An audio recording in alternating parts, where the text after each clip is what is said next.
It was in 1942 that I joined the college. I was appointed as a tutor in English. I had only 4 periods of classroom teaching, and the rest of the work was correction of composition exercises. I stayed in one of the college hostels, the hostel called Tagore Hostel, and meant for the junior and younger students of the junior intermediate class.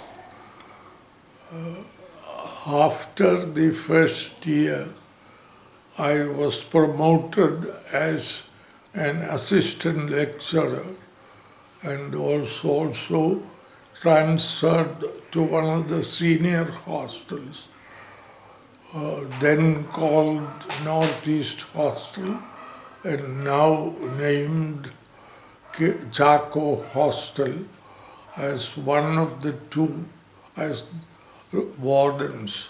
I was the resident warden, and the CMS missionary, the Reverend B.G. Crowley, was the other warden. I liked my work, and I used to participate in the games, particularly in volleyball, which I could play somewhat well.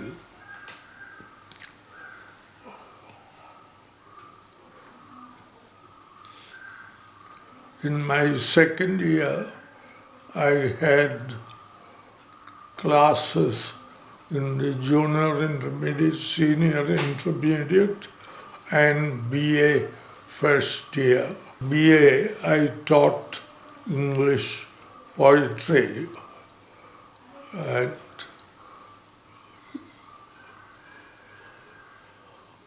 I liked my work and also my duties as a hostel warden.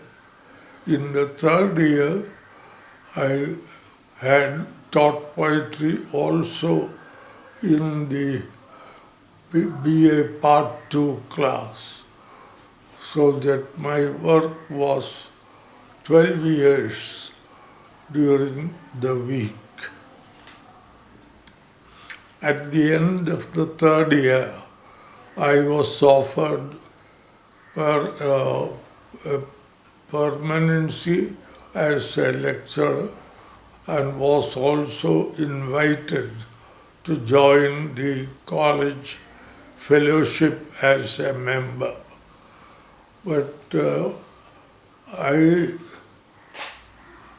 did not plan to stay on at the college till the age of retirement.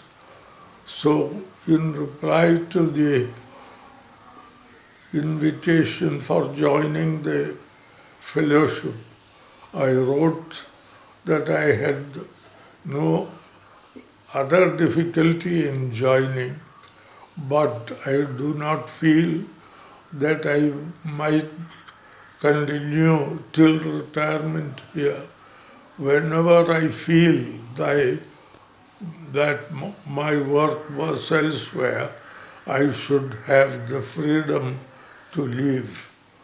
The principal said that that was all right, and I joined as a member of the fellowship. The members of the fellowship intended to work in the college permanently,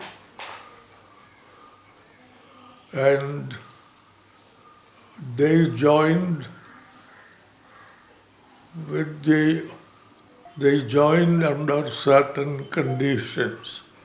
One, the college was giving, was not giving the salary scales prescribed by the government for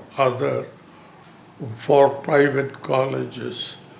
In fact, the fee income received was not adequate for that.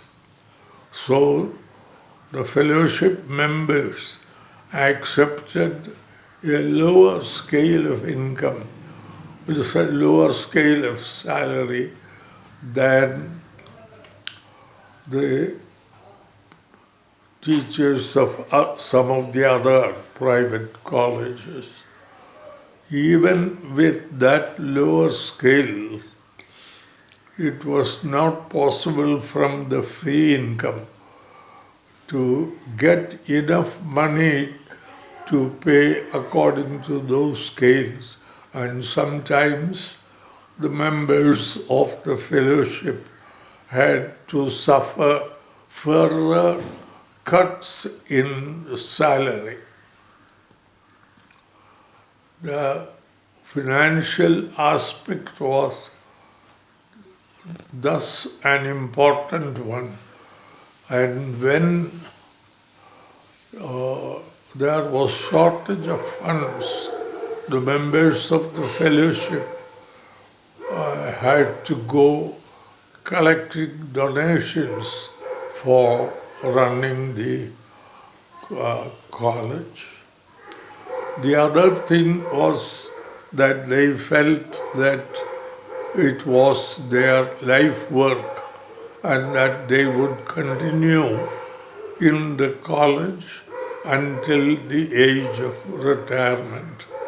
I said made clear in my letter that I did not feel that the work in the college was my life work.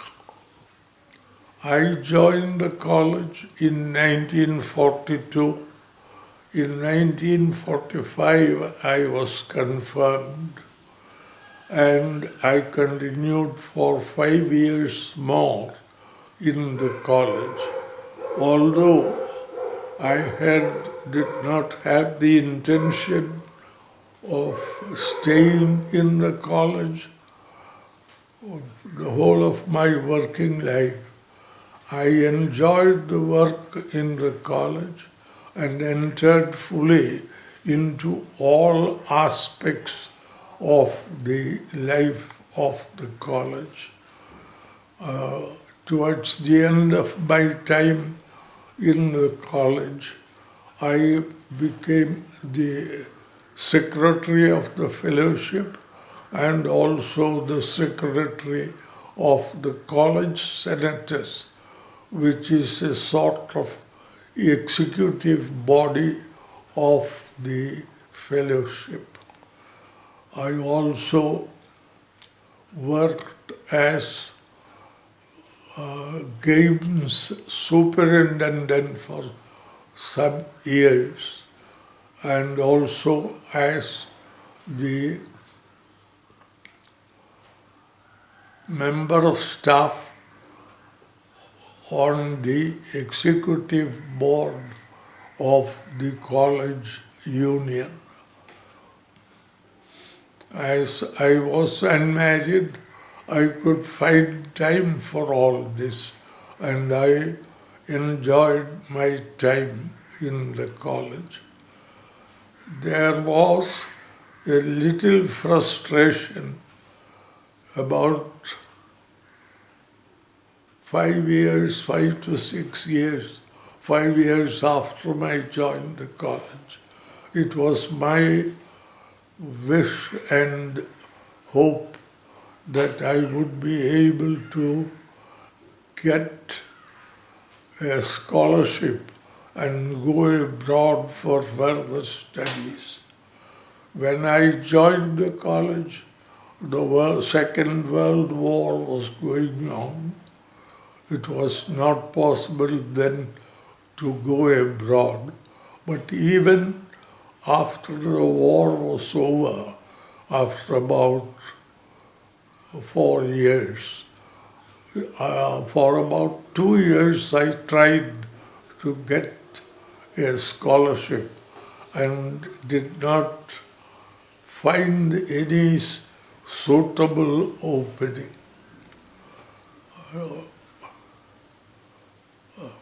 The reason I later discovered was that after a few years, that is by 1949-50, the British government established national scholarships for the members of other countries. The United States government also started scholarships more or less about the same time. The reason why I could not get a suitable scholarship was that such scholarships did not exist at that time, but were established only by 1949-50. So I was looking for a scholarship, but by 48 I felt rather frustrated. Then I felt that a voice was saying to me, something like an inner voice, don't worry about a scholarship now, it will come when needed. Now you apply to Oxford University for admission for research in English. Immediately I wrote to the English department of Oxford University whether I could be admitted for research in English. The correspondence went on for some time, and the final position was this, that for 1949 it was difficult, but for 1950 it may be possible. At that time, it happened to occur to me to write to a cousin of mine who had been a student at Oxford a few years before that, whether he was also an officer in the Government of India, in the Foreign Affairs Department. I wrote to him whether he knew of some scholarships. Soon he sent me a reply giving me the address of a body called the British Council. He said in the letter, write to these people and get an I wrote to them, that was in 1949 December, that is about that time, but I did not get any reply from them. But my cousin, Mr. Lucas was his name, he did not keep quiet. He went to the Education Ministry of the central government and found that the applications of the British Council application forms were available in the Education Ministry of the central government. He took an application from there and sent it to me.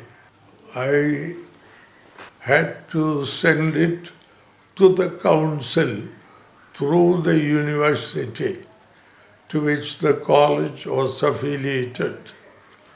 When I got the form and got it filled, the Vice Chancellor, he was a new Vice Chancellor, the Vice Chancellor of Kerala University happened to come to Union Christian College. He came for presiding over the college day.